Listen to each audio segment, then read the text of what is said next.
Hotep, how's everybody doing today? Hey, this is Michael Imhotep, founder of the African History Network, host of the African History Network show.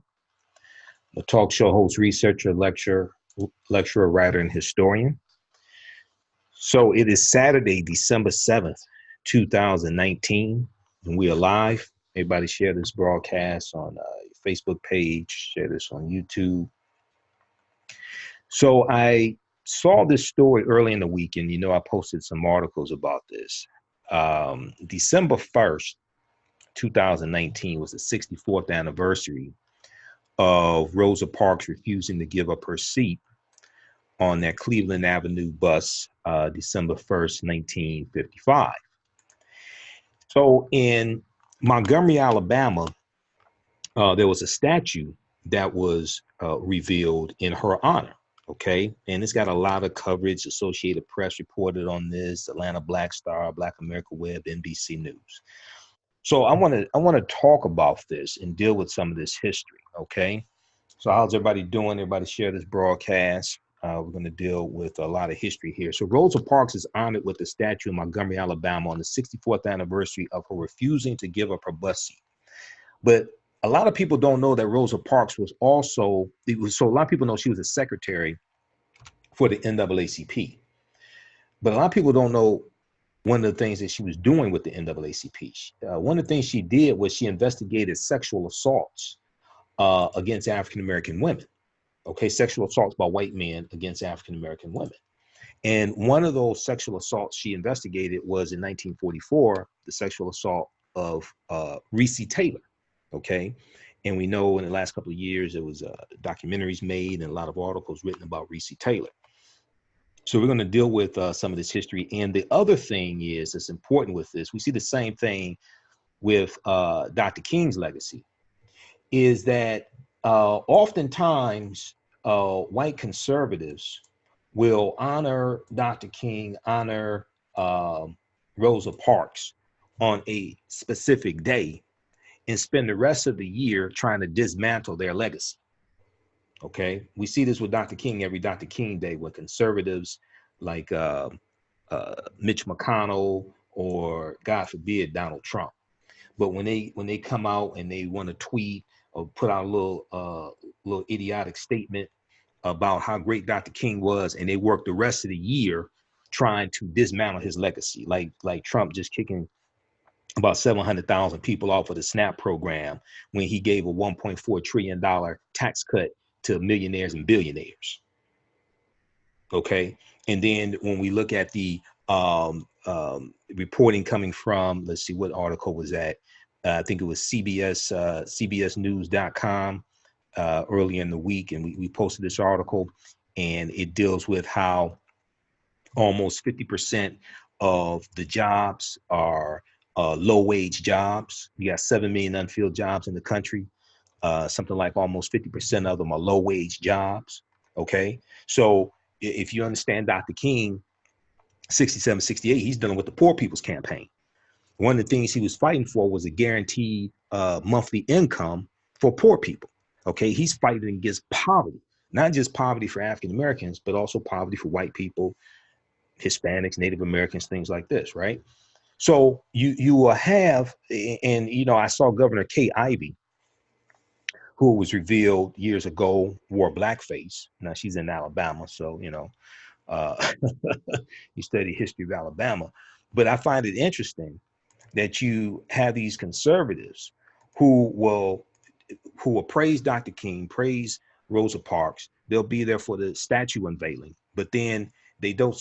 But then they support voter suppression tactics. Okay, they don't want to equally fund. They don't want to properly fund things like education.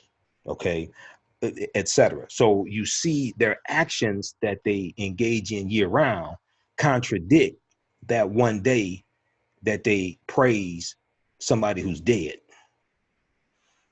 Okay, so let's look at this, and I'm going to pull up this article here also from I think it was CBSnews.com. We posted this article, and then we know the jobs report just came out this past Friday. So newsone.com has a really good article. Low unemployment rate contradicts the truth. No good jobs and low wages. Okay, that's from newsone.com, and it's dealing with the African American unemployment rate at 5.5%, but it's dealing with how a lot of these jobs are low wage jobs. All right, and then also at the same time, so we see and that now Dr. King Day is coming up in January.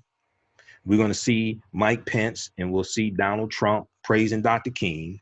They may have Dr. King's niece, Alveda, there at the White House. They may have his nephew, things like this, right? But you're kicking 700,000 poor people off a SNAP. You gave a $1.4 trillion tax cut to millionaires and billionaires. And at the same time, if you look at the census report, because there's an annual census report that comes out every September, income inequality is the highest it's been in something like 50 years. Income inequality. Okay, so you see that their actions don't reflect the praise that they give on one day out of the year. Let me go to this article here. I'm going to give this to you. This was I think CBS.com. I saw it earlier. Let's see here. How's everybody doing? I may have to post this at the end of the broadcast. But I just saw it, so I want to try to give it to you. America's unemployment rate is at a half-century low, but it also has a job quality problem that affects nearly half the population. Okay, I think that was the one from CBS News. So we'll get that link for you and post that. But let me jump into this information. All right, so let's look at the article here. AtlantaBlackStar.com has a really good article, and this and also Black America Web as well. 64 years ago, Rosa Parks refused to give up her seat. The city of Montgomery just honored her with a statue. All right, so hundreds gathered in the Alabama capital of Montgomery, Alabama, in downtown this past weekend for the unveiling of a new statue honoring civil rights icon Rosa Parks. So this was on December 1st, right?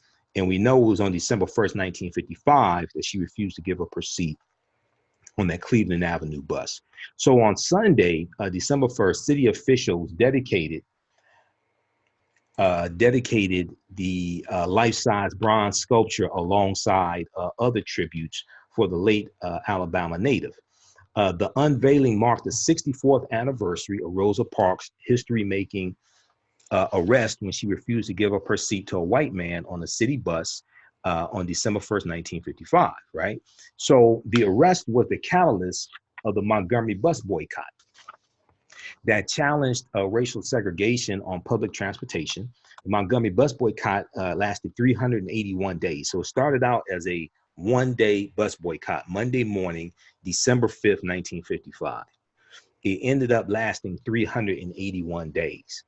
And the whole boycott, part of the boycott was the lawsuit of Browder versus Gale, okay, which goes to the U.S. Supreme Court.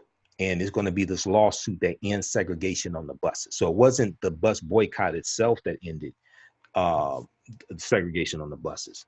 It was the lawsuit of Browder versus Gale filed February 1st, 1956 by attorney Fred Gray.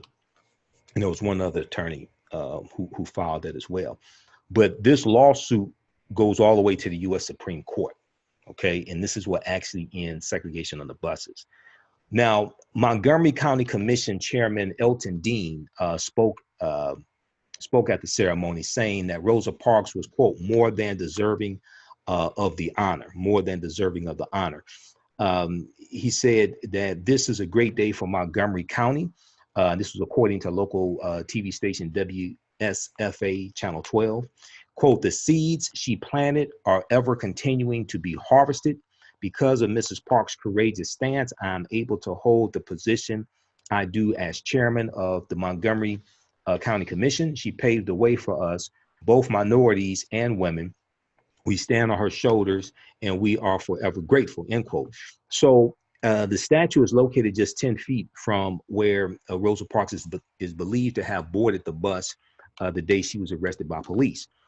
Quote, she is standing where she belongs at the heart of Montgomery, where the historical civil rights movement all started, he added.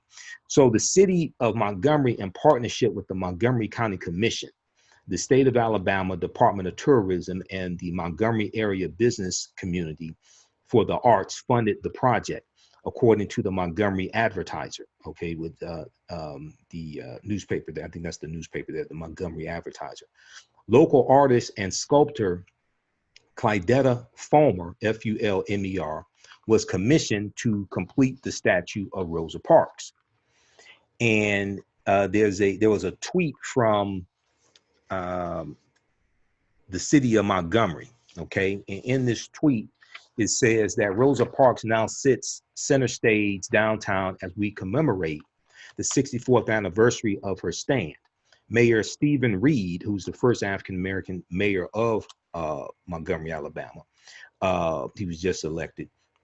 Mayor Stephen Reed and community leaders dedicated a life-size statue of Mrs. Parks and 4 historic markers honoring the plaintiffs in the landmark Browder versus Gale case. So in addition to this, the 4 historical markers got less coverage than the statue of Rosa Parks. There were 4 historical markers of the 4 plaintiffs of the landmark lawsuit of Browder versus Gale. Okay, these were Aurelia S. Browder, who is the Browder in the lawsuit, one of the plaintiffs.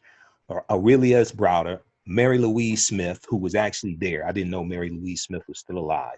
Claudette Colvin, who 9 months before Rosa Parks refused to give up her seat as well, and also Susie McDonald. So these were 4 African-American women who were the plaintiffs in this case. All right, this landmark U.S. Supreme Court case that most people unfortunately don't know about, but we don't understand history and we don't understand law, and this is part of the problem. So the article goes on to say, in addition to the memorial, the city also presented 4 markers honoring plaintiffs in the landmark Browder versus Gale case, which ruled race-based segregation on public buses unconstitutional. Attorney Fred Gray, the attorney who represented Rosa Parks, as well as Browder versus Gale plaintiffs, attended Sunday's dedication and lauded the roles in this the fight for civil rights. Now, Attorney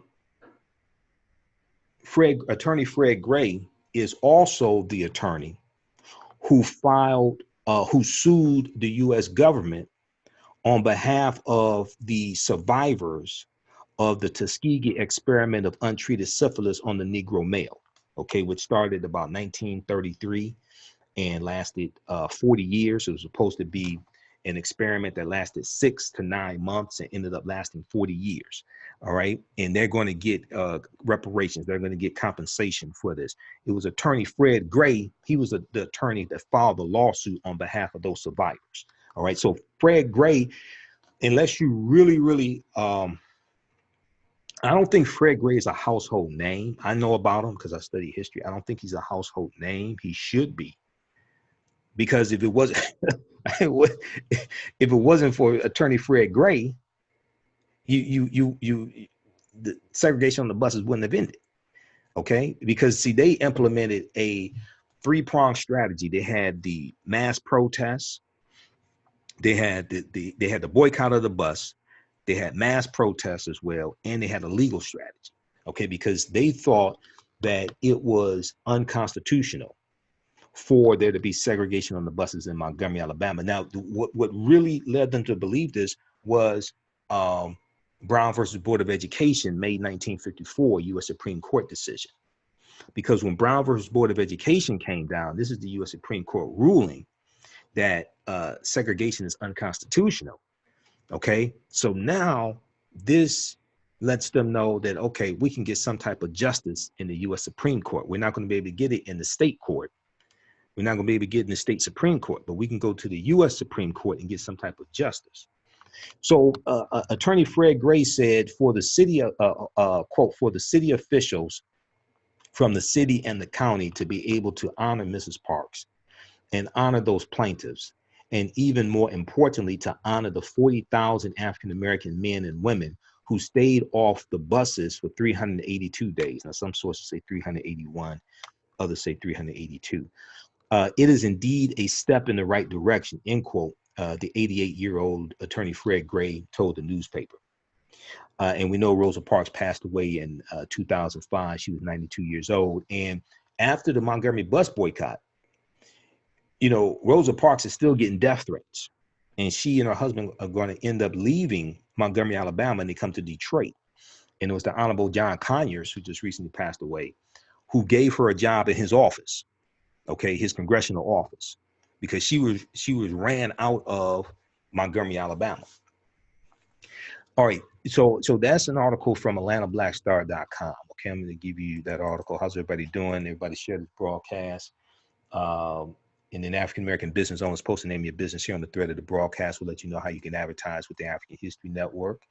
Okay, we'll have a special promotion for you. And you buy 1 month, get 2 months free. Email us at customerservice@africanhistorynetwork.com. Customer service at africanhistorynetwork.com. We'll let you know how you can advertise with the African History Network. All right, we have Yoko, Riley, Brandon, just a few of the people watching. Let's see who else we have. Monica, Terry, Jacqueline. Okay, just a few of the people watching. All right, so once again, that article from AtlantaBlackStar.com was 64 years ago. Rosa Parks refused to give up her seat. The city of Montgomery just honored her with a statue. Okay, so check out that article. Now, I want to go to this one here from Black America Web. It actually is from the Associated Press, NBCnews.com, Black America Web. Some other outlets picked up this article, but it's actually from the Associated Press. So when you see in parentheses AP, okay, you'll have like the city that it's taking place in, city and state, and then it has in parentheses AP, you know, that's Associated Press. So it talks about the statue, but it talks about Montgomery Mayor Stephen Reed and Alabama Governor Kay Ivey pulled back a cloth to unveil the statue before a crowd of about 400 spectators. Okay.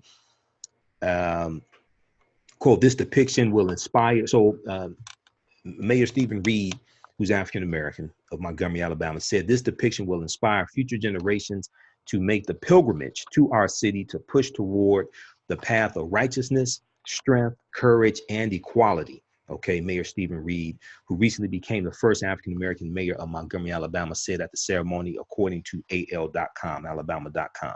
Now, 4 granite markers near the statue honor plaintiffs in the Browder versus Gale court case that determined segregation on Montgomery buses was unconstitutional. One of the plaintiffs, Mary Louise Smith, took part in the ceremony.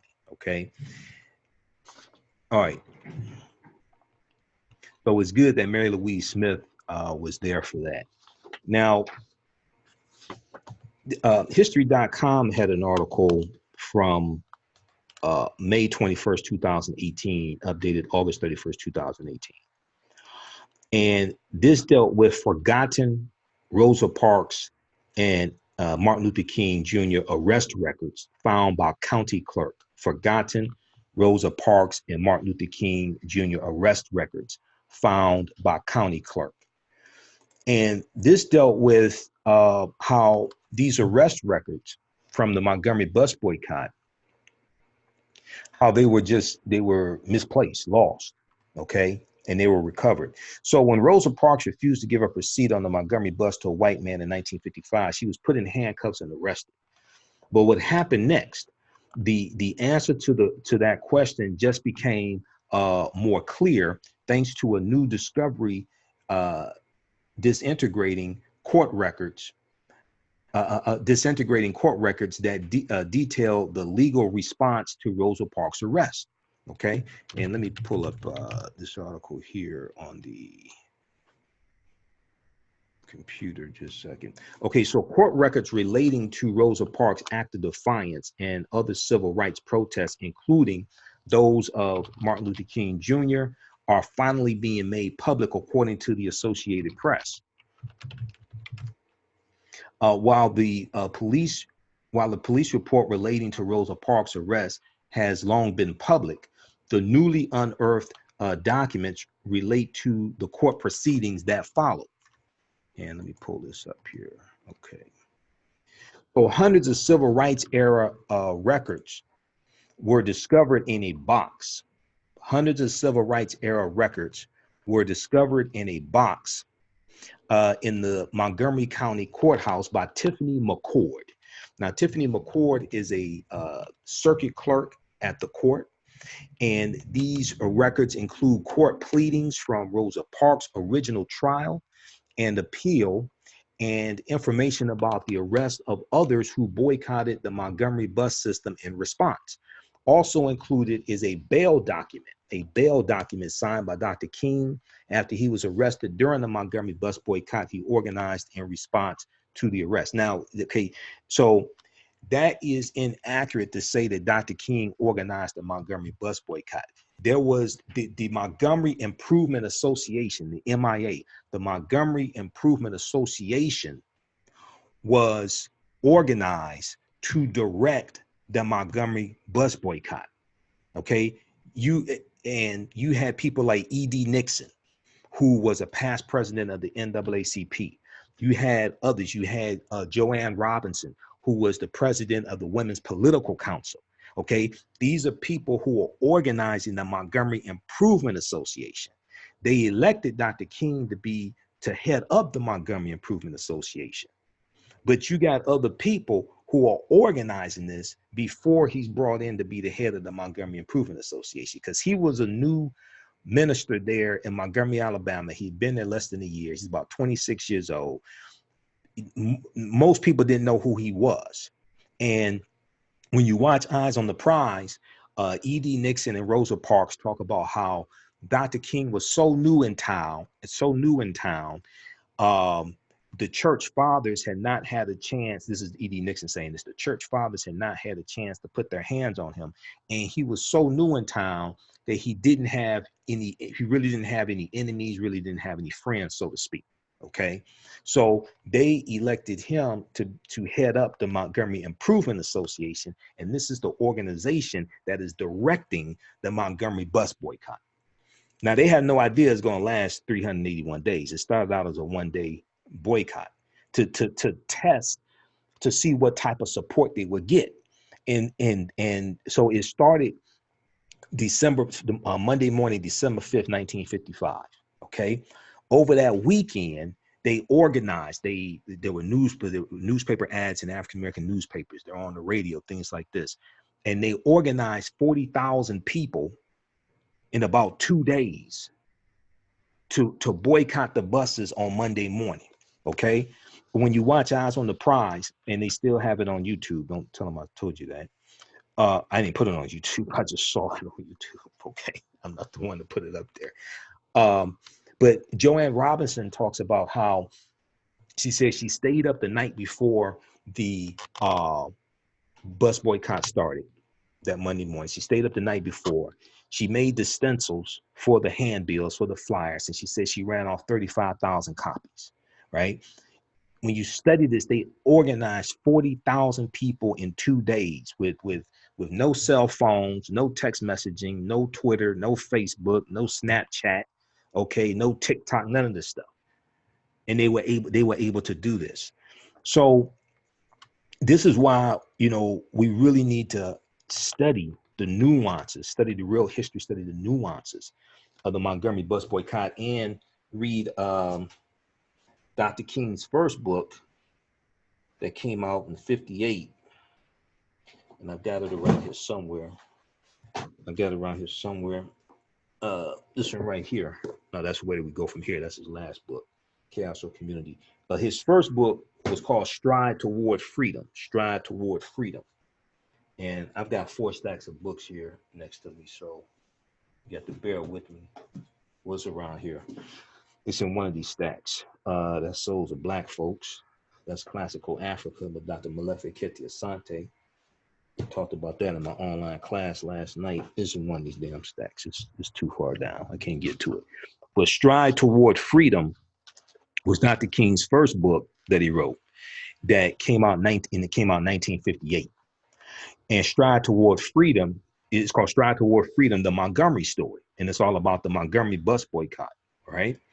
And gives you a lot of history, background information on the Montgomery bus boycott. Okay, how's everybody doing? We've got, let's see here, we've got Brandon. Let's see, got who else we have? Okay, D.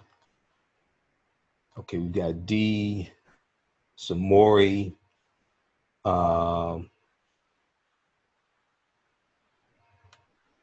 Yeah, Reverend Fred Shuttlesworth. But Reverend Fred Shuttlesworth. I know Reverend Fred Shuttlesworth was in Birmingham, Alabama. That's during the Birmingham campaign in 1963. Now, Shuttlesworth, he was part of the Montgomery bus boycott. Now, he wasn't an attorney, though, was he, Samori?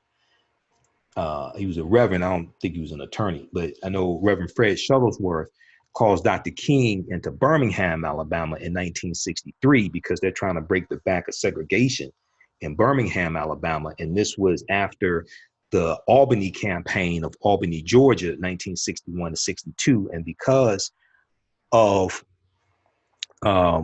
Sheriff Larry Pritchard in Albany, Georgia, the Albany campaign was not a success. So Dr. King is looking for a success with the nonviolent direct action. And Reverend Fred Shuttlesworth tells him, if you come to Birmingham, Alabama, to help us in Birmingham, I can guarantee you a success in Birmingham. Okay. Yeah. Reverend Fred Shuttlesworth was so Kevin King said Reverend Fred Shuttlesworth was a pastor, dude was really, absolutely. Reverend Fred Shuttlesworth. He just passed away a few years ago, you know, and I think he probably some people knew his name, but I think a lot more people should have known about Reverend Fred Shuttlesworth than a lot of people actually did. You know, a lot of times, not taking anything away from Dr. King, but a lot of times his name just eclipses so many people.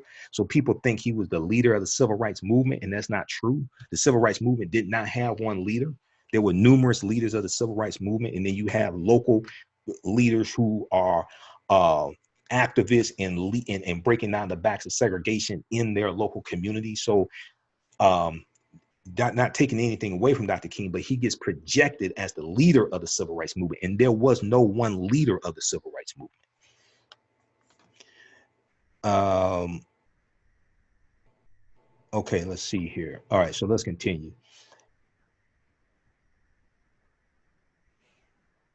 All right, so this article here from history.com. History.com is the official website of the History Channel. Forgotten Rosa Parks and MLK arrest records found by county clerk. All right, so decades of improper storage took a toll on these documents. Tina McCord, who's a county clerk, tells the Associated Press. She said, quote, "They were all bent and folded with rubber bands on them, probably dating back to the 1950s. The bands were sort of disintegrating into them," end quote. Now the documents are on a 10-year loan to Alabama State University, a 10-year loan to Alabama State University, which is a HBCU, Historically Black College and University, for those that don't know, like Betsy DeVos. Their archivists will probably preserve the documents and digitize them. All right. Now, Rosa Parks is not the only person of interest in the documents. Scholars tell the Associated Press they'll shed light on what they refer to as bit players. Now, I wouldn't call them bit players, but this is their language. In the early days of the civil rights movement, and help give even more detail and depth to the story. Rosa Parks has been called the mother of the civil rights movement for her defiance of Montgomery, Alabama strict segregation laws. The boycott she sparked lasted more than a year and ended with a Supreme Court case that struck down the discriminatory laws. Okay, so it struck down discrimination on the buses.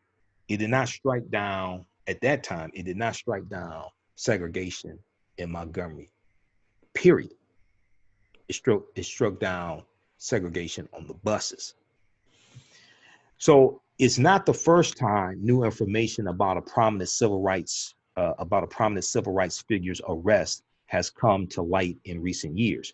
In 2016, Nashville officials recovered the arrest of U.S. Representative John Lewis. Okay, so we know they just passed H.R. 4 in the House of Representatives to strengthen the Voting Rights Act of 1965, and the Voting Rights Act of 1965 was gutted by U.S. Supreme Court case Shelby County versus Holder, 2013. Okay, and Section 5 dealt with the oversight, and we know that because Section 5 of the Voting Rights Act was gutted, right after that happens, you start having new states coming out with new voter ID laws and voter suppression laws.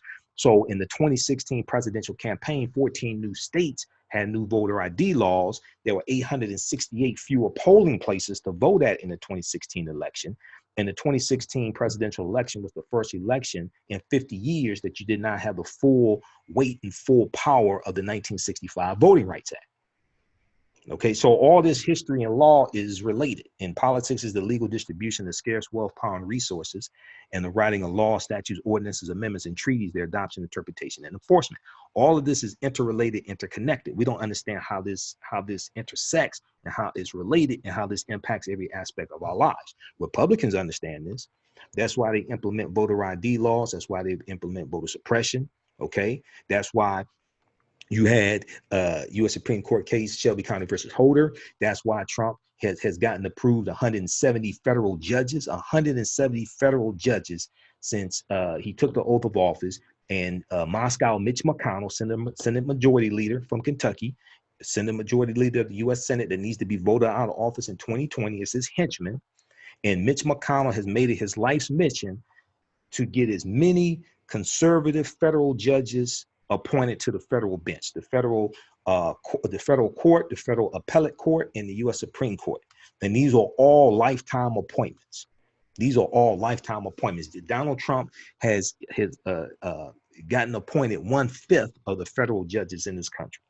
And these people, they're nominating very ultra conservative, many of them anti-civil rights, very ultra conservative, young, largely white males, in some few cases, white females, to the federal bench, and they can be there for the next 30, 35, 40 years. These are lifetime appointments. So we don't understand that we don't understand. This is why I was explaining to people in 2016, the election ain't about one person versus another person. It's never been about that. We don't understand that we don't understand. So they in 2016, Nashville officials recovered the arrest records of U.S. Representative John Lewis. The records, which included previously unseen mugshots of Representative John Lewis in his early 20s, had been buried in the city's archives and were only uncovered at the behest of a persistent historian. I'm not sure who that historian was, but I'm glad they were able to uncover them and hopefully preserve them. Okay. All right. So check out this article from history.com. They have some really, really good articles at history.com. Every now and then I see a couple of minor errors. But they have some really good articles. History.com is the official website of the History Channel. And then they have some good articles also at biography.com, because they're both owned by the same company. All right. So, okay, so that's Forgotten Rosa Parks and MLK records found by a court clerk. I wrote an article back December 5th, 2015, because I write articles also. You can read all of my articles at AfricanHistoryNetwork.com. AfricanHistoryNetwork.com. Okay. And then also, if you like this type of information, you can donate to the African History Network, paypal.me/the AHN show, paypal.me/the AHN show. Also at our website, AfricanHistoryNetwork.com. Click on the yellow donate button. That helps us to keep doing the research, stay on the air, keep broadcasting, etc. Pay the bills, etc. Okay. It helps finance the Sunday night show, also the African History Network show. I wrote an article December 5th, 2015. The Montgomery bus boycott began 60 years ago today. Okay, so this was the 50th anniversary of the Montgomery bus boycott. So I talk about what happened, and I talk about the lawsuit of Browder versus Gale as well. Um, these four African American women that really are largely unsung, you know. And now what's interesting is that the plaintiffs in the case of Browder versus Gale, the plaintiffs were William A. Gale, who was the mayor of Montgomery, Alabama. I'm sorry, the defendants. William A. Gale, who was the mayor of Montgomery, Alabama. You had the chief of police, who was also sued. He was also one of the defendants. Representatives from the Montgomery, representatives from Montgomery's Board of Commissioners, the Montgomery City Lines, Inc., which was the bus company, okay, two bus drivers, and representatives of the Alabama Public Service Commission, okay. So these four African American women sued all these people, okay. So that is, what really happened. See, what we think happened with the Montgomery bus boycott is not what really happened, okay. The real history of what happened is largely an unsung story. So these four African American women are unsung heroines in our history. Now, people know about Claudette Colvin, okay, because 9 months before Rosa Parks refused to give up her seat, a 15-year-old Claudette Colvin did the same thing. Yeah, and there were other people beyond these four African American women, plus Rosa Parks as five. There were other people who did that before them as well. Okay, so but her case was not pursued. The case of March 2nd, 1955, Claudette Colvin refused to give up her seat as well. Her case was not pursued by the NAACP because she had assault charges against her, even though some say the charges against her were ridiculous. She also became pregnant around the time of the incident. The NAACP wanted a pure case to pursue the test. The NAACP wanted a pure case to pursue to test the constitutionality of segregation on the buses in Montgomery, Alabama. Claudette Colvin, along with three other African-American women who were also arrested. So they're going to be plaintiffs in this case, but they're not going to be the ones who are out front. It was Rosa Parks who was out front. And she was looked at as somebody who had a stellar background, really nothing objectionable about her as well. Okay, Rosa Parks. So we see that they're able to mobilize 40,000 people in 2 days. And then it starts Monday morning, December 5th, 1955. That afternoon, the city ministers and leaders met to discuss the possibility of extending the boycott into a long-term campaign. During this meeting, the Montgomery Improvement Association was formed, the MIA, the Montgomery Improvement Association was formed during this meeting, December 5th, 1955. And Dr. Martin Luther King Jr., who was a 26-year-old little-known minister, was elected president of the Montgomery Improvement Association. He was reluctant to take the position and thought someone from Montgomery would be better suited. Okay, he didn't even want the job. When you go study this, even Coretta Scott King and Eyes on the Prize talks about this. He didn't even want the job. Okay, but they chose him. And because of this Montgomery bus boycott, this catapulted him into national and international notoriety.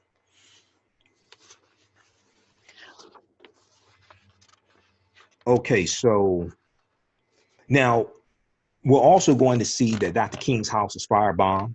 So February 1st, 1956, the lawsuit of Browder versus Gale is filed. 2 days before that, Dr. King's house is firebombed. Okay, luckily nobody's injured. Okay, he wasn't home. Coretta was home with one or two of the children. I forgot how many were born by that time.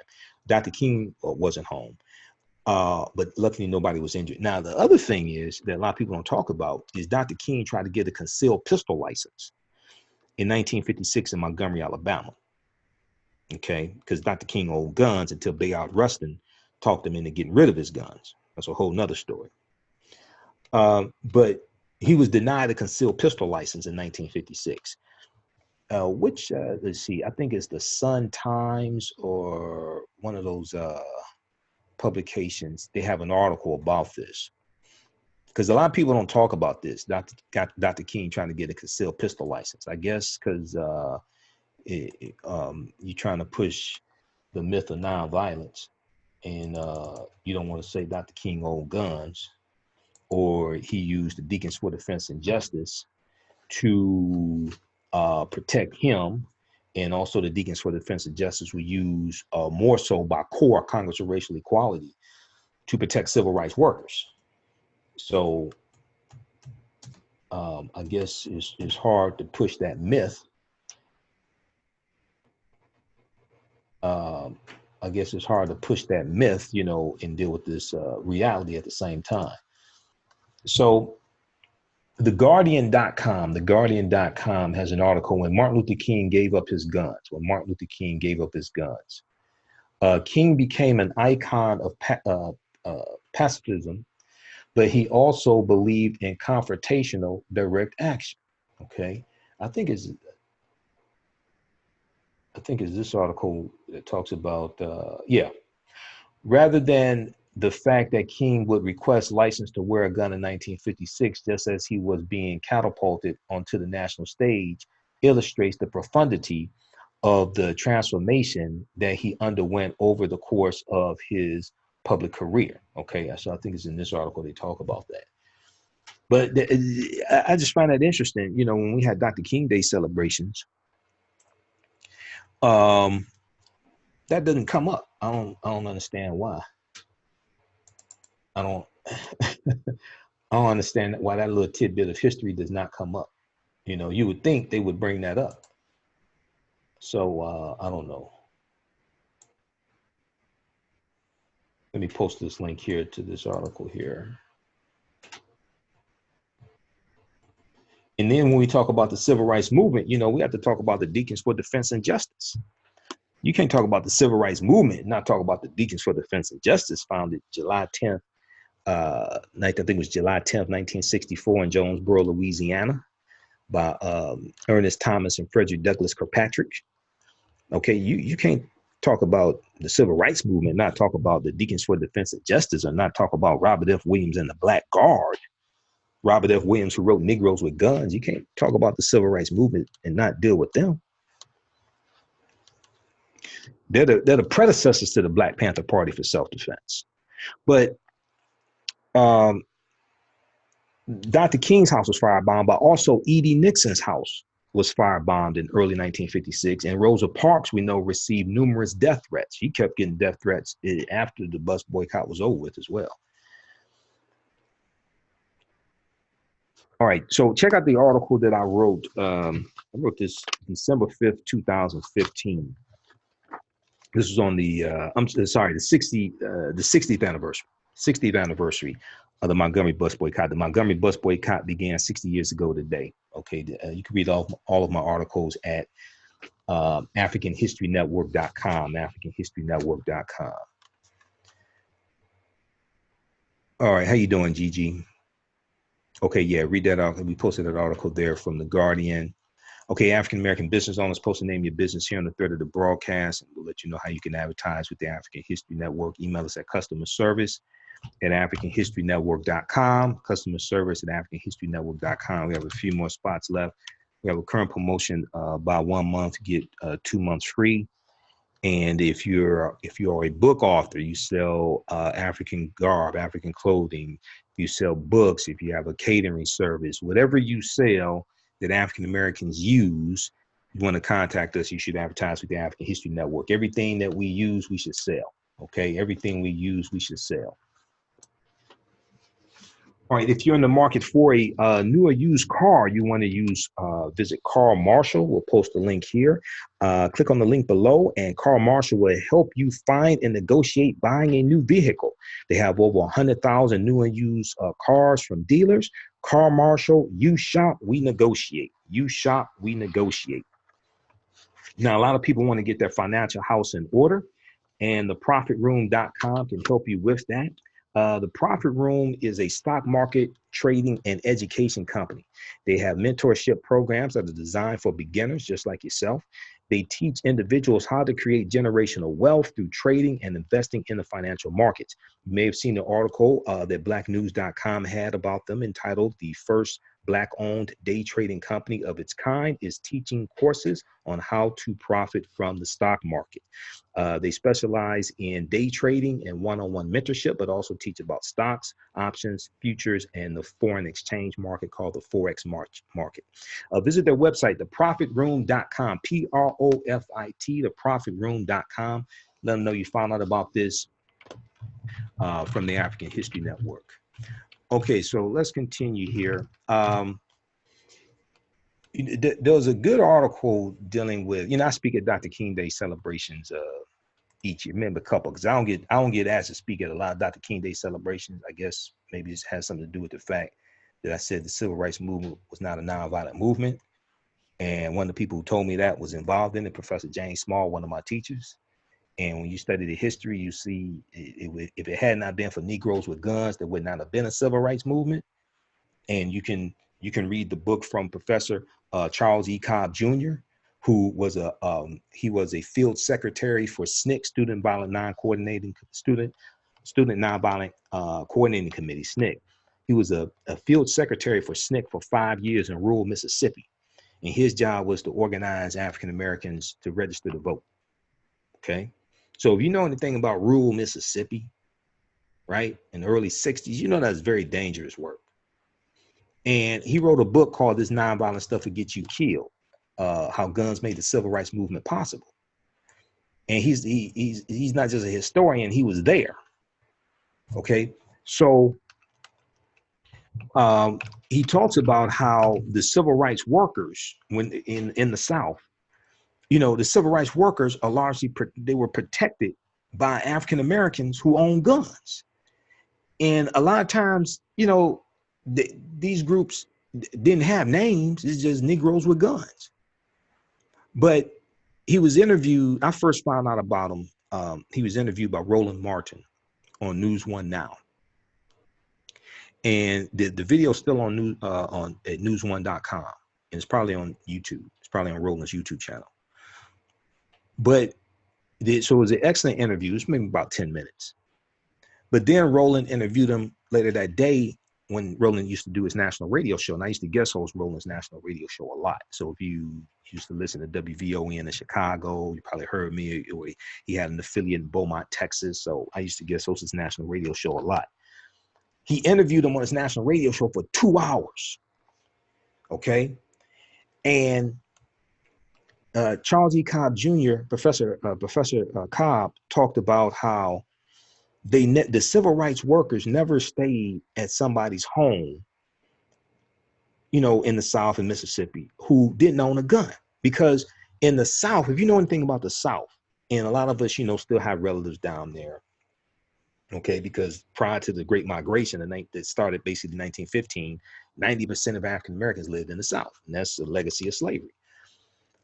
You grow up in the gun culture in the South, right? So you grow up on the farm.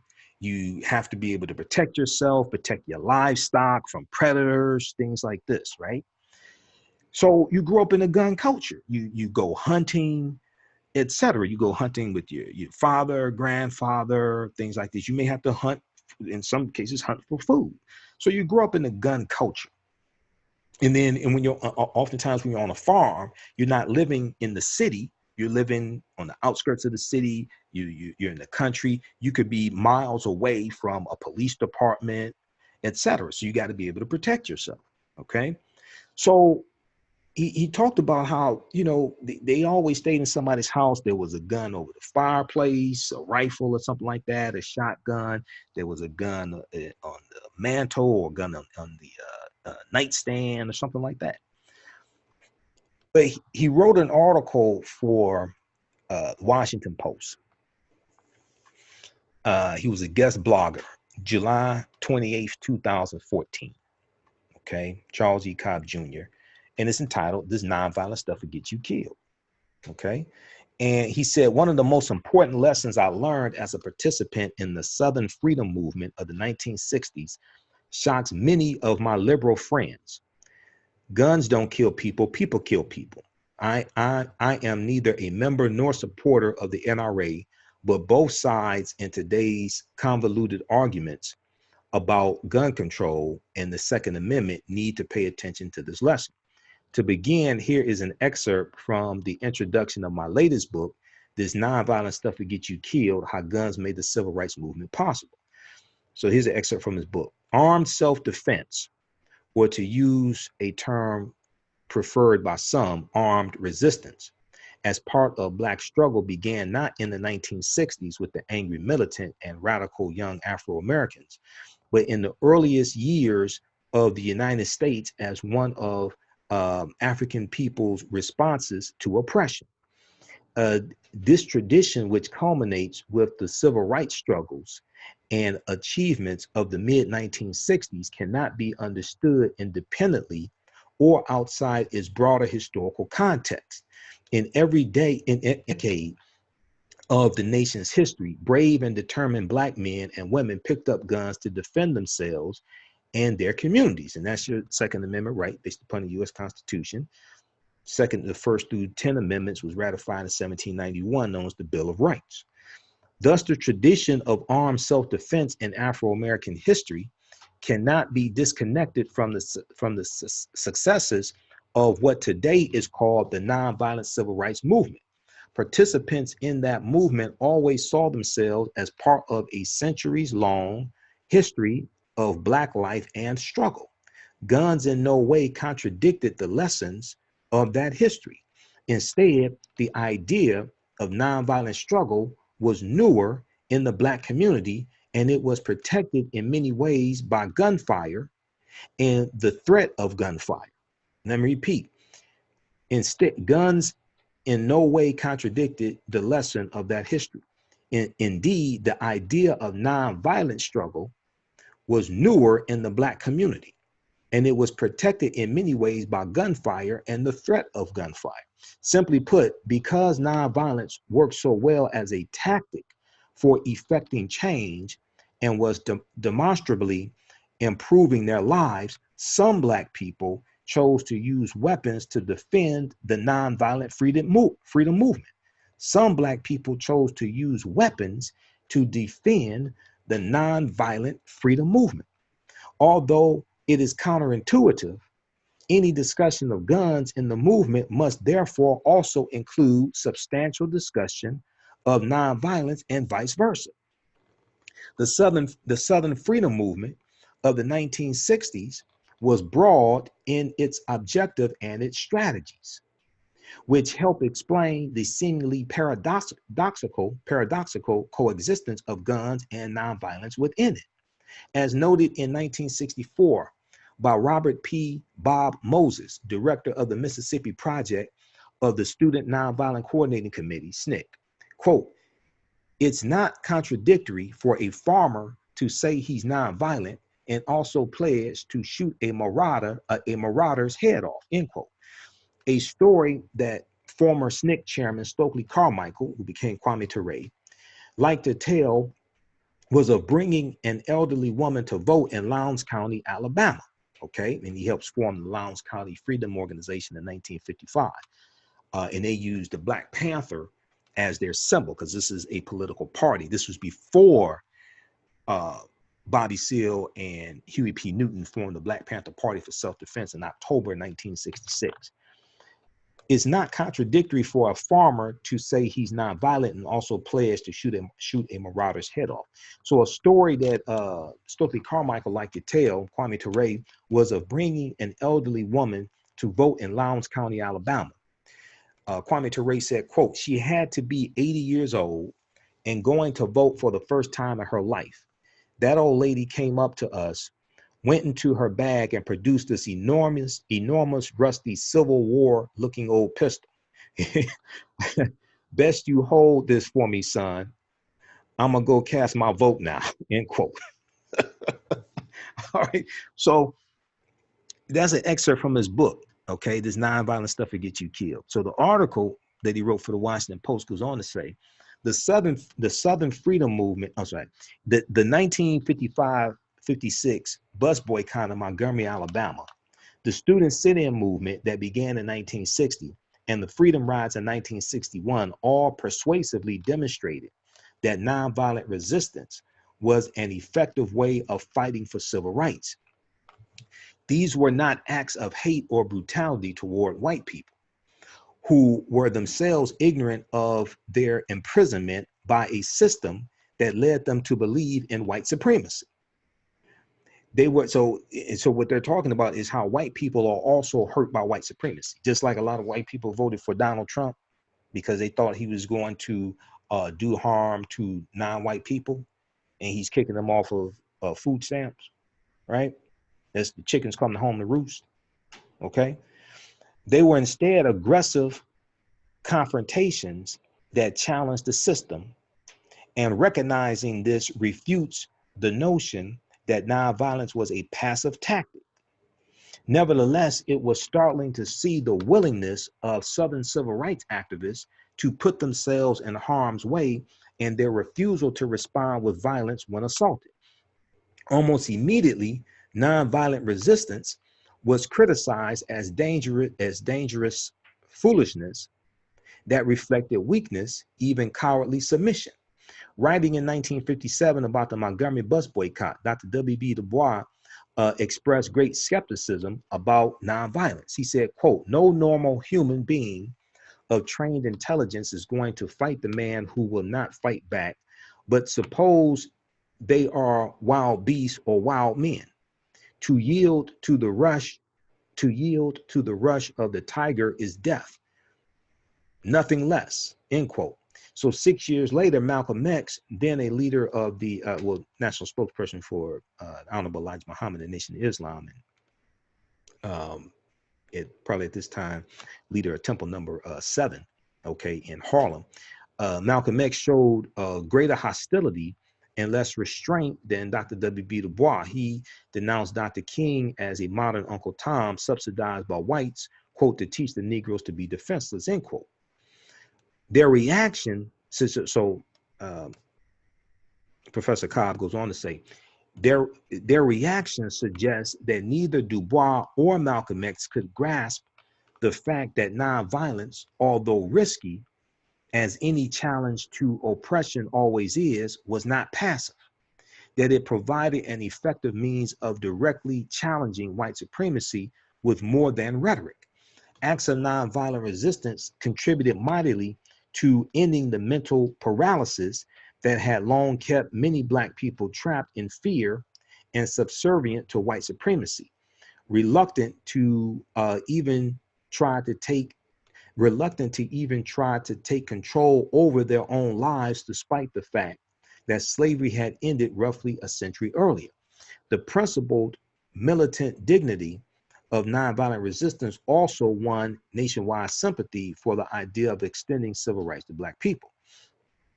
Early proponents of nonviolence, such as Bayard Rustin, Pauli Murray, or James Farmer, founder of the CORE, Congress of Racial Equality, embraced its dynamism and militancy.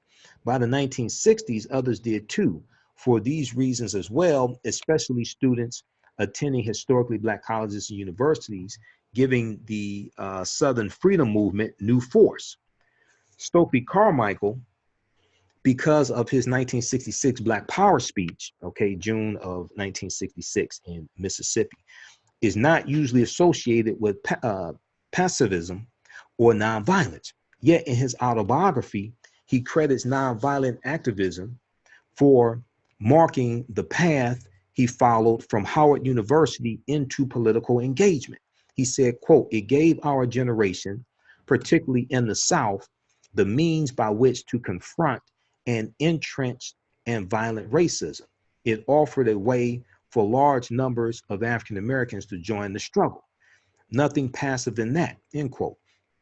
Extending this thought, historian Vincent G. Harding, who worked closely with Dr. King and the SCLC, Southern Christian Leadership Conference, he found it emphasizes, quote, few involved with the Southern Freedom Movement would deny that nonviolence was a creative and proactive way of challenging the status quo, or that it succeeded in making change, even if every problem was not solved. By no means, however, were most in the Black community committed to nonviolence as a way of life. To be sure, in a significant portion of the Southern Black community, nonviolent resistance tapped deeply into a vein of righteousness that was rooted in Afro-Christian values and provided moral guidance in a political struggle where hate and anger could easily blind and become overwhelming. But an idealized acceptance of the kind of redemptive love and suffering expressed in the New Testament is the closest Black people have come to embracing the philosophy of nonviolence en masse.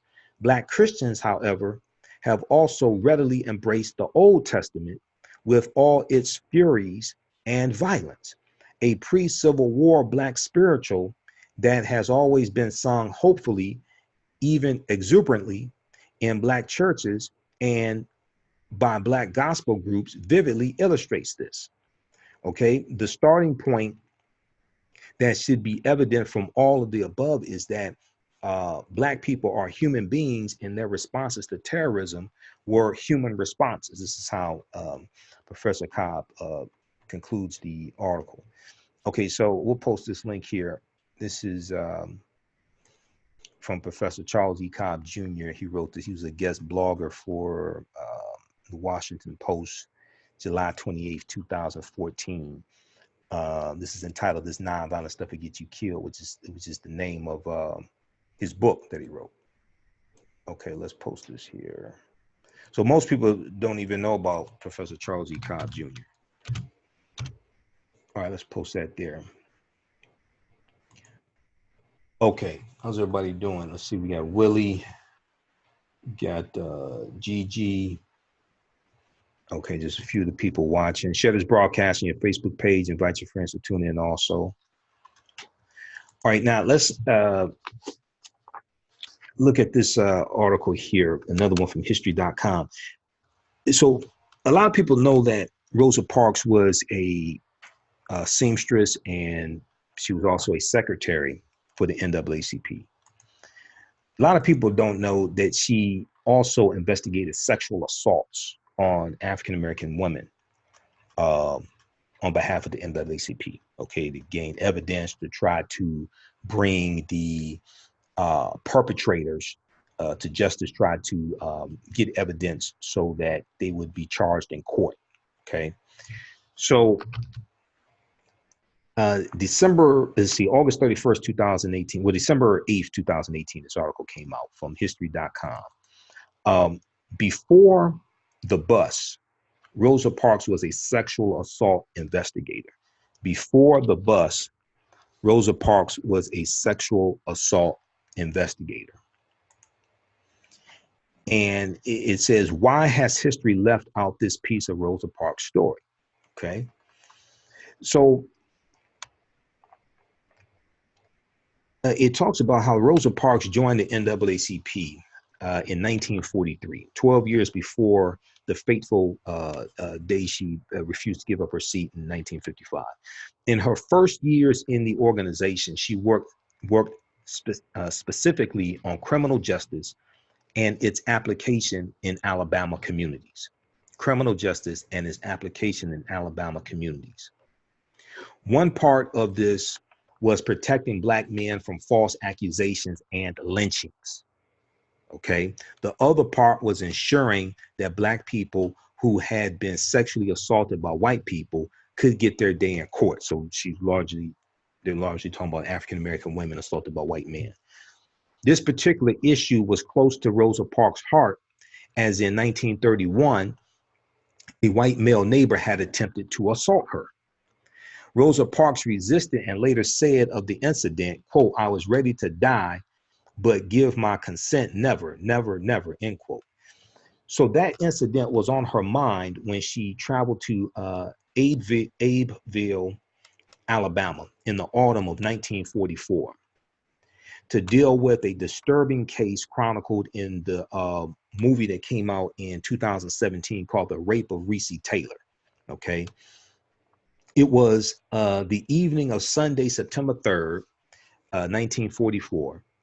And a 24-year-old sharecropper named Recy Taylor was walking home from church with her friend Fanny Daniel. A car carrying 7 young white men approached Recy Taylor and accused her of attacking a white boy in a nearby town. The men forced her into the car under the pretense of taking the married mother to see the sheriff, but they did not do this. They blindfolded her and gang raped her, then threatened her with death if she reported the crime. However, Recy Taylor did not keep quiet. After her father found her making her way home, she told him of her ordeal, and then they went to the sheriff. Her friend, who had witnessed the abduction, also contacted the police. Now, according to Recy Taylor, the sheriff drove her to a store after hearing her story to see if they could find any of her rapists. In fact, the sheriff was able to find 2 of the young men. In a 2011 interview with National Public Radio, NPR, Recy Taylor recounted, quote, he asked the boys, was y'all with this lady tonight? And the white boy said, yeah. Mr. Lewis told them to get in the car and he left. We didn't have no other conversation said about the boys. He just left, end quote. So days later, news of the alleged assault reached the Montgomery offices of the NAACP. And they responded by sending along an investigator named Rosa Parks. Now, I hear a lot of people say things like NAACP ain't never done anything for Black people, blah. When the hell did you go study the history of the NAACP? When did you ever go study the history of the NAACP? I understand 1909, of the 57 founders of the NAACP, only 7 were African Americans, things like this. But you go study. I mean, do you understand you could be fired from your job for being a member of the NAACP back in the day, back in the 1910s, 20s, 30s, 40s, 50s, 60s? I mean, why was Medgar Evers killed? Medgar Evers was a field secretary for the NAACP in Jackson, Mississippi. So we really need to go study the history of it. Yeah, I understand Joel Spingarn was a spy for the Military Intelligence Division. We found that out in 1993 through the Freedom of Information Act. He was the first chairman of the NAACP. But you had African Americans who were there actually doing the work. And even though Dr. W.B. Du Bois was conflicted, right? But he was still fighting and advancing the cause for African Americans. Yeah, he disagreed with Marcus Garvey. Yeah, he disagreed with Booker T. Washington. I mean, he has, Du Bois is an interesting character because Du Bois was born to free parents, whereas Booker T. Washington was a former slave. And Du Bois is in Massachusetts, Booker T. Washington is in Alabama. They're both dealing with white supremacy and racism, but they're dealing with it different. But it's impacting them differently. They have different experiences, but they're still dealing with white supremacy and racism. So, so days later, news of the alleged assault reached Montgomery offices of the NAACP, and they responded by sending along an investigator named Rosa Parks. In 1940s Alabama, segregationist laws and attitudes permeated every echelon of society. When Rosa Parks made her way to the Taylor home, she found the town sheriff there waiting for her. The sheriff made sure to make his presence known by repeatedly driving past the house, eventually entering the home and demanding Rosa Parks leave under the pretense of not wanting troublemakers in town.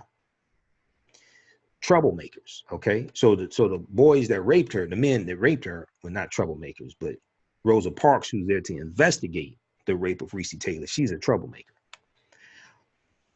Troublemaker for who? So Rosa Parks was undeterred and returned to Montgomery, Alabama, where she promptly launched the Committee for Equal Justice for the Rights of Miss Recy Taylor. Okay, the Committee for the Equal Justice for the Rights of Miss Recy Taylor. So the committee made sure the case received national attention, and by October, it was headline news. On October 9th, 1944 of that year, a grand jury refused to indict the defendants. At the time, the Chicago Defender, African-American newspaper, the Chicago Defender reported that the suspect's lawyer offered $600 to Willie Guy Taylor, who was Recy Taylor's husband, for his wife to be silent. Rosa Parks fired off a letter to the state's governor asking him not to, quote, fail to let the people of Alabama know that there is equal justice for all of our citizens, end quote. So no charges were ever brought against the white man who raped Recy Taylor. Recy Taylor's story and Rosa Parks' involvement in it received renewed attention as a result of the book At the Dark End of the Street by Danielle L. McGuire, published in 2010. In 2011, the Alabama House of Representatives approved a resolution apologizing to Recy Taylor for what they characterized as the state's, quote, morally abhorrent and repugnant, end quote, failure to prosecute nearly 70 years after the fact. The Rape of Recy Taylor was released December 15th, 2017, and offers the 98-year-old Taylor what she was denied in the 1940s, the chance to tell her story. And let me see something here. I'm trying to, I remember when that came out. I think it was a documentary. Okay, so that's a good article from history.com. Before the Bus, Rosa Parks was a sexual assault investigator. And see, oftentimes, when we talk about Rosa Parks, we just talk about her sitting down on the bus. We don't talk about life after she ran out of Mississippi. We don't talk about what she was doing before she refused to give up her seat on the bus.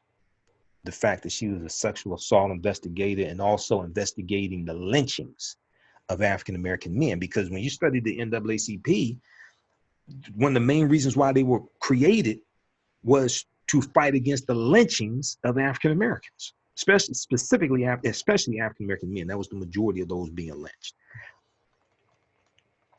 Let's see here. She fought for justice after rape. Okay, yeah, because I remember Recy Taylor died. She died in December 2017. She was 97 years old. Okay. So New York Times has a good article about this also. All right, but I think that was a documentary.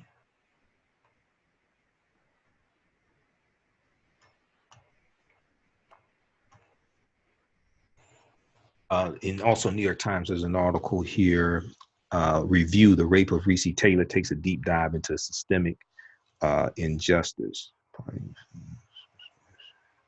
Yeah, Rape of Recy Taylor is a documentary of multiple layers and marvelous gumption. Yeah, okay, because I remember when that came out. All right, so we'll post a link to this article here as well. This is from the New York Times. Recy Taylor, who fought for justice after 1944 rape, dies at 97.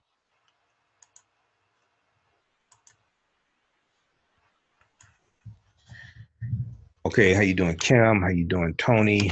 And then this other one here from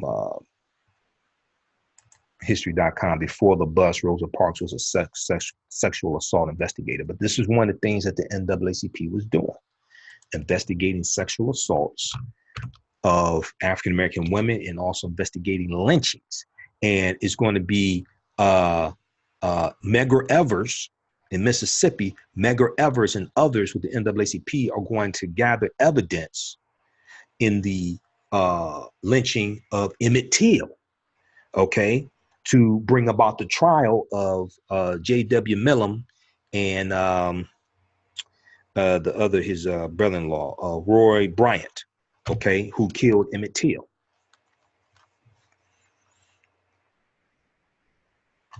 Now, the last article here I want to go to is thinkprogress.org has a good article. And I usually talk about this each year around Dr. King Day, because what Republicans like to do is praise Dr. King on Dr. King Day and work the rest of the year to dismantle his legacy. And this article this is from January 16, 2017. Republicans praise Dr. King while plotting to dismantle his legacy. King was a crusader for racial justice and an economic radical. And so, I got, I was alarmed when I saw Governor Kay Ivey there unveiling the statue of Rosa Parks. Okay, because Governor Kay Ivey is a Republican governor in Alabama. You can research her, and so because she's going to be one of those ones, right, that supports voter suppression and all different types of things like this. Is at odds with women's reproductive rights, all different types of things like this. But she wants to be there to unveil the statue of Rosa Parks. But if we look quickly here at this article, it talks about how it's tradition. So who wrote this again? Yeah, Ian Millhiser. Okay. But he says that it's a tradition every year in mid-January that officials determined to tear down the edifices Dr. Martin Luther King Jr. built in life, try to claim his mantle on Martin Luther King Day. Senate Majority Leader Mitch McConnell praised Dr. King for reaching, quote, out to people of different backgrounds, races, and creeds, end quote, and imploring them to find the basic aspects of humanity that unite us all. Now, so at this time this article came out, Donald Trump was president-elect. But Donald Trump got an early start on King appropriation last August when he celebrated the 53rd anniversary of the March on Washington by calling upon, quote, today's leaders, end quote, to work to ensure that all of our people can live in safety, prosperity, equality, and peace. Really? But these men have not honored King's life work. They threatened the voting rights King marched to secure, as well as rights such as health care and economic security that King cherished. They praise his legacy, then actively fight to dismantle it. And if we just see H.R. 4 passed the House of Representatives. Now it goes to the U.S. Senate. Is Senator Mitch McConnell, that likes to tweet on Dr. King Day about how great Dr. King was, is Senator Mitch McConnell going to call for a vote on H.R. 4 that strengthens the Voting Rights Act? Okay. Is he going to call for a debate on H.R. 4? If it passes the Senate, is Donald Trump going to sign it into law? Okay. He talked about what all he was going to do for black people. Is Donald Trump going to sign it into law? Or is he just going to ignore it? So there have been almost 400 bills that that Democrats have passed in the House of Representatives since January 3rd, 2019. It's almost 400 bills. 80% of them die in the Senate. They get blocked in the Senate. That's why Moscow Mitch McConnell has got to go. He's up for re-election in 2020. That's one of the reasons why he's got to go. All right, let's see. Let me find this article dealing with, it was a good one. I think it was from cbsnews.com. So I read so many articles daily. This one was dealing with, right here. Almost half of Americans work in low-wage jobs. Almost half of Americans work in low-wage jobs. This is CBS.com. This is a really, really good article because, see, Trump likes to talk about the job numbers, and we'll get into this on Sunday night show, the African History Network show. We do that 9 p.m. to 11 p.m. Eastern Standard Time on 9:10 a.m. the Superstation, WFDF here in Detroit. And we also broadcast on Facebook Live when I'm in the radio studio. Okay, so I'm going to try to deal with this Sunday night show. But almost half of all Americans work in low-wage jobs. Okay, this article came out December 2nd, 2019. And it talks about how almost half of U.S. workers between ages 18 and 64 are employed in low-wage jobs, the Brookings Institution found. Low-wage jobs are pervasive, representing between 1/3 to 2/3 of all jobs in the country's almost 400 metropolitan areas. Smaller cities in the South and West tend to have the highest share, such as Las Cruces, New Mexico, and Jacksonville, North Carolina, where more than 6 in 10 workers are in low-wage work. America's unemployment rate is at basically a 50-year low, but it also has a job quality problem that affects nearly half the U.S. population, with a study finding 44% of U.S. workers are employed in low-wage jobs that pay median annual wages of $18,000 a year. So median is a statistical measure where 50% of the population is below a certain point, 50% of the population is above a certain point. So 50%, so here, study found 44% of U.S. workers are employed in low-wage jobs that pay median annual wages $18,000. So 44% of those people, when we look at that 44% population, 50% of that 44% population are in jobs that pay less than $18,000 a year. All right. So contrary to popular opinion, these workers are not teenagers or young adults just starting their careers, writes Martha Ross and Nicole Bateman of the Brookings Institution's Metropolitan Policy Program, which conducted the analysis. Most of the 53 million Americans in low-wage jobs are adults in their prime working years or between the ages of 25 to 54, they noted. Their median hourly wage is $10.22 per hour. That's above the federal minimum wage of $7.25 an hour, but well below what's considered the living wage for many regions. So if we look at in July of 2019, Democrats in the House of Representatives passed a bill to raise the federal minimum wage from $7.25 an hour to $15 an hour. Is stuck in the Senate because Republicans in the Senate don't want to raise the federal minimum wage. They will raise it to $15 an hour by the year 2025, if I remember correctly. It would gradually increase. Okay, it's at $7.25 an hour right now, the federal minimum wage. Now, some states have, yes, passed legislation to increase the minimum wage per state, but other states, it varies from state to state. This would increase it by 2025 to $15 an hour, at least $15 an hour in every state. And that would, between that bill and the Paycheck Fairness Act that Democrats passed in the House of Representatives in March of 2019, those two, they get signed into law, that will lift millions of African Americans out of poverty, those two bills. All right. So check out this article from also CBSnews.com, because Donald Trump doesn't want to talk about any of this stuff. Donald Trump doesn't want to talk about any of this stuff. I wonder why. And, so we're going to talk about this on Sunday night show. And then I'm also going to get into this article because I'm laying out the show for Sunday night. I want to get into this article dealing with news1.com really has a good one that breaks down the unemployment numbers. Okay.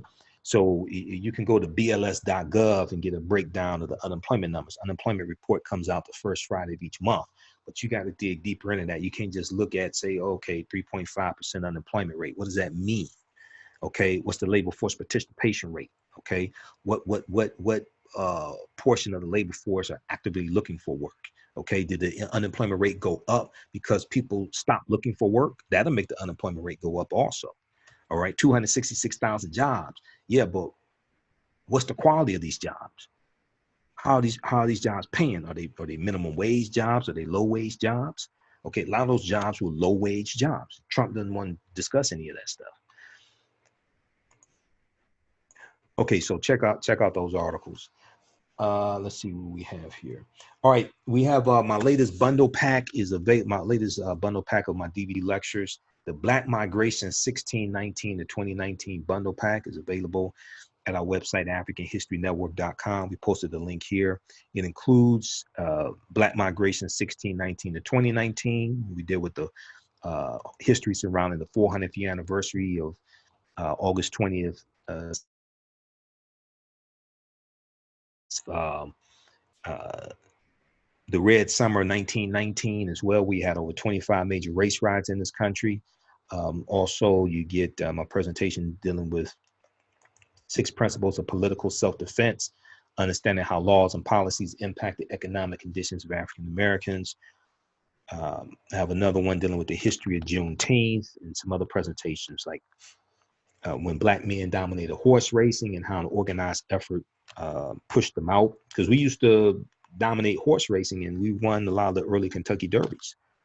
The first Kentucky Derby was ran in 1875, won by a 19-year-old African-American man named Oliver Lewis. And, we disappeared from horse racing. There was a good reason why. We were pushed out of horse racing. Okay. All right. So check that out. Also, and we posted the link here for that, the 6 DVD bundle pack. If you'd like this type of information, you can donate to the African History Network, paypal.me/the AHN show, paypal.me/the AHN show. Okay. Or at our website, AfricanHistoryNetwork.com, AfricanHistoryNetwork.com. It helps us keep doing the research, support the shows, helps us pay the bills, helps to cover expenses when I have to travel out of town to speak, etc. All right, look, hey, we're going to get out of here. Thanks for tuning in. Be sure to follow us on our Facebook fan page, The African History Network, The African History Network. Also, you can sign up for our email newsletter. Text the word Kemet, K-E-M-E-T, to 22828. Text the word Kemet, K-E-M-E-T, to 22828. Sign up for our email newsletter. And then you can also go to AfricanHistoryNetwork.com and sign up there. At the top of the page, just click on newsletter. Remember, at the African History Network, we focus on educating, empowering, and inspiring people of African descent throughout the diaspora and around the world, because right now it's correct your own behavior. What you do for yourself, what you do to yourself, and what you allow other people to do to you and get away with is based upon what you think about yourself.